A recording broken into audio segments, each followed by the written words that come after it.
అఖిలాండ కోటి బ్రహ్మాండ నాయకుడు ఆ పరమశివుడు. ఆయన అర్ధాంగి సతీదేవి. వీరిద్దరి బంధం సనాతనం. కాని అహంకారం మరియు ద్వేషం కారణంగా ప్రజాపతి దక్షుడు చేసిన ఒక యజ్ఞం విశ్వ చరిత్రనే మలుపు తిప్పిన ఒక మహా విషాదానికి నాంది పలికింది. శివపురాణంలోని అత్యంత పవిత్రమైన ఘట్టం ఈ దక్షయజ్ఞ విధ్వంసం. కైలాసంలో పరమశివునితో సంతోషంగా ఉన్న సతీదేవి ఆకాశమార్గంలో వెళుతున్న దేవతలను చూసి తన తండ్రి దక్షుడు హరిద్వార్లోని కంఖల్లో చేస్తున్న బృహస్పతి సవ యజ్ఞం గురించి తెలుసుకుంటుంది. దక్షుడు శివునిపై ఉన్న ద్వేషంతో ఉద్దేశపూర్వకంగానే తన కూతురిని అల్లుడిని ఆహ్వానించడు. అయినా సరే పుట్టింటిపై ఉన్న మమకారంతో తాను ఆ యజ్ఞానికి వెళతానని సతీదేవి పట్టుబడుతుంది. పిలవని పేరంటానికి వెళ్లడం ప్రాణసంకటంతో సమానమని శివుడు హెచ్చరించినా వినకుండా నంది మరియు ప్రమథగణాలను వెంటబెట్టుకుని యజ్ఞవాటికకు చేరుకుంటుంది సతీదేవి. అక్కడ దక్షుడు ఆమెను కనీసం పలకరించకపోగా నిండు సభలో పరమశివుడిని తీవ్రంగా అవమానిస్తాడు. శ్మశానాల్లో తిరిగేవాడు, బూడిద పూసుకునేవాడు అయిన నీ భర్తకు ఇక్కడ స్థానం లేదు అని కించపరుస్తాడు. తన ప్రాణనాథుడిని అవమానించిన తండ్రి ఇచ్చిన ఈ దేహంతో ఇక తాను జీవించకూడదని సతీదేవి నిర్ణయించుకుంటుంది. ఇక్కడే చాలామందికి తెలియని సత్యం ఒకటుంది.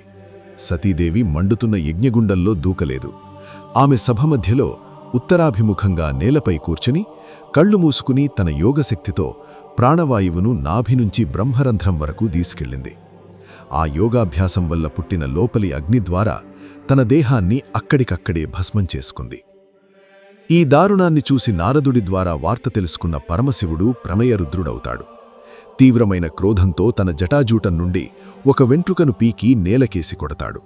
ఆ మహాద్భుతమైన ఘట్టంలోంచి కాలాగ్నిలాంటి వీరభద్రుడు ఉద్భవిస్తాడు.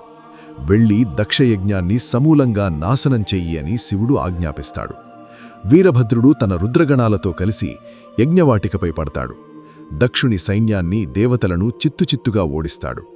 శివుణ్ణి నిందిస్తున్నప్పుడు నవ్విన పూషుడి దంతాలు రాలగొడతాడు. భృగుమహర్షి గడ్డాన్ని పీకేస్తాడు.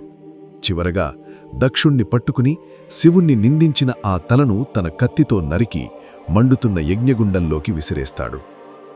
తరువాత బ్రహ్మ, విష్ణువు, ఇతర దేవతలు కైలాసానికి వెళ్లి శాంతించమని ప్రార్థించడంతో పరమశివుడు కరిగిపోయి యజ్ఞవాటికకు వస్తాడు. దక్షుని మొండెమునకు ఒక మేకతలను అపికించి ప్రాణం పోస్తాడు.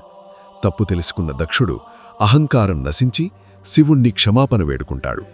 ఆ తర్వాత సతీదేవి దేహాన్ని శివుడు భుజాన వేసుకుని దుఃఖంతో విశ్వమంతా తిరుగుతూ ప్రళయతాండవం చేస్తాడు. సృష్టిని కాపాడడానికి శ్రీమహావిష్ణువు తన సుదర్శన చక్రాన్ని ప్రయోగించి సతీదేవి దేహాన్ని ఖండిస్తాడు. ఆ దేహభాగాలు భూమిపై 51 ప్రదేశాలలో పడ్డాయి. ఆ ప్రతి ప్రదేశం ఒక మహాశక్తిపీఠంగా మారి భక్తులకు కోరికలు తీర్చే అద్భుత క్షేత్రంగా విరాజిల్లుతోంది.